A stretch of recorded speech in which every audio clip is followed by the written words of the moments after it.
Now, I personally have been buying stocks and ETFs consistently, investing in the stock market for around 8 or 9 years now. But one thing I realized early on is that there are tons of different resources, paid and free resources, of course, across the internet when it comes to investing, when it comes to finance, and of course, when it comes to the stock markets. But the hard thing was, especially in the early days of investing, I didn't really know which of the resources were best to use, which were the most efficient to use, and what all the best traders out there were using. So in this video, I'm going to make it very simple for you guys. I'm going to go through 5 different resources that I use when it comes to investing in the stock market on a daily basis. Now, I currently have between $1 and $2 million invested. Like I said, I've been investing for 8 or 9 years, and I currently earn around $94,000 per year in dividends.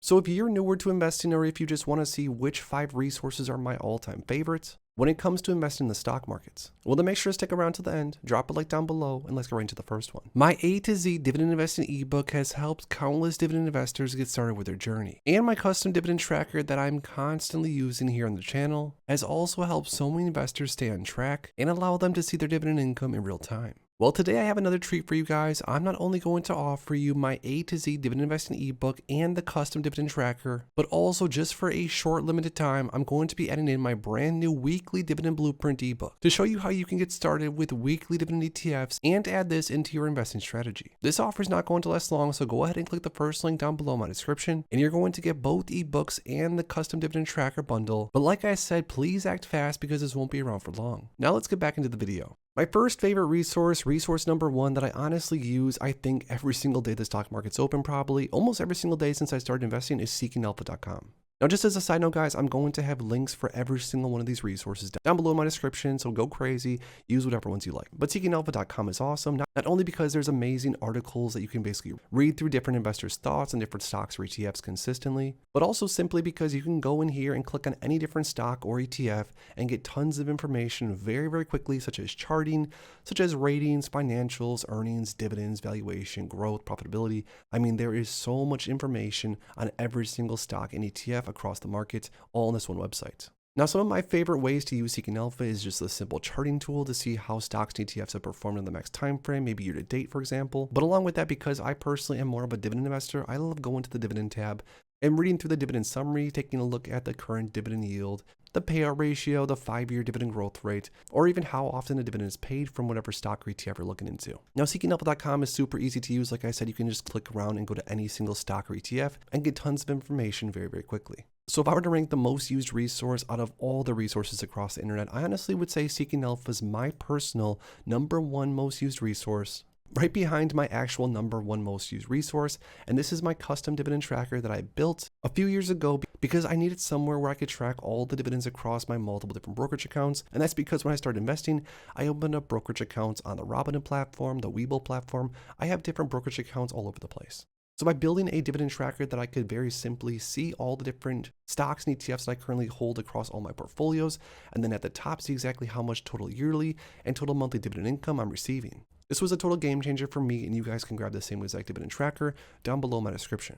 One of the next most used resources that I use very, very consistently when it comes to investing is stockanalysis.com. Now, I like this website because it's sort of easy on the eyes. I like how all the icons look. It's, again, very, very simple. And one of my personal favorite things about stockanalysis.com is if you go to the ETF dropdown, the ETF comparison tool, where you can basically compare any different stock and or ETF and see their total returns stacked up next to each other to see basically which has outperformed what over different multiple time frames.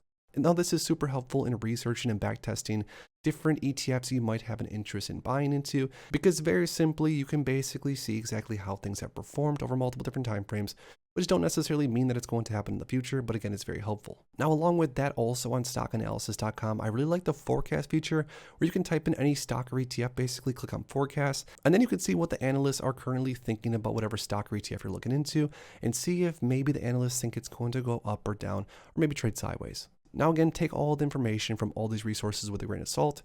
Just because some analysis on stockanalysis.com think that a stock or an ETF is going to move up or down or sideways doesn't necessarily mean it's going to happen. But again, just another cool free tool to look into. And honestly, I use this tool all the time. The next tool that I use all the time, you guys have definitely seen this one on multiple of my videos. This is on dividendchannel.com, the drip return calculator, where you can type in 2 different stocks or ETFs. And with a single click of the button, you can basically backtest them both and see how they both have performed with a $10,000 investment. If we were to stack up SCHD ETF next to JEPQ over the last 2.84 years, JEPQ has a total return of around 41% for SCHD, just shy of 20. Now again, just a really cool tool to sort of stack up different assets and see how they compare next to each other, and again give you just one more piece of the puzzle when it comes to your research, when it comes to stock investing in general. Now this is an awesome tool that I use consistently. I like the fact that you can compare two names and see what it would look like if you were to have invested $10,000 into each.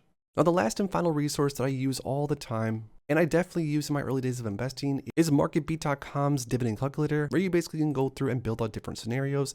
Say you started with $100,000 or $1 million of starting principal, or even $10,000 for example. Then from there you added $20,000 to the portfolio per year, and then based off of a 5% initial annual dividend yield, this amount of dividend increase, etc., etc. What's cool with this tool is you can go through and see exactly how much dividend income and how much portfolio value you're going to have over several years of investing. Now again, I know it goes without saying, but take this all with a grain of salt. Just because this dividend calculator is going to say that this amount of money could turn into this amount of money doesn't necessarily mean it's the case. But again, just a fun way to go through and sort of extrapolate out and see potentially what things could turn into based off of your current situation. Now, especially for newer investors, I 100% recommend you guys mess around with some of these free tools because again, it can really get you motivated and also give you sort of an idea of what the future could look like. So there we have it, guys. Those are 5 different stock investing tools, websites, whatever you want to call it, that I use pretty consistently. Now, over the years, I've had moments where I use maybe this tool more or less, and different resources have came and went. Currently, those are some of the tools I use most consistently. Now, again, if you're more of a growth investor versus a dividend-focused investor, you're probably going to be using different websites or different tools more consistently. But for us dividend investors out there, I will say tracking your dividend income is very, very important. And along with that, doing as much back testing and comparison as possible, just to give you an idea of what different assets, what different stocks or ETFs have done historically. Now, before I go, I do have one last question for you guys to leave a comment down below. What are some resources that you use very consistently and that have helped you when it comes to stock market investing? Let us know in the comments down below. If you enjoyed this video, make sure to please drop a like on it and subscribe for more future content like this. Thanks as always for stopping by. And if you are interested in investing, make sure to check out these recent videos I posted right here.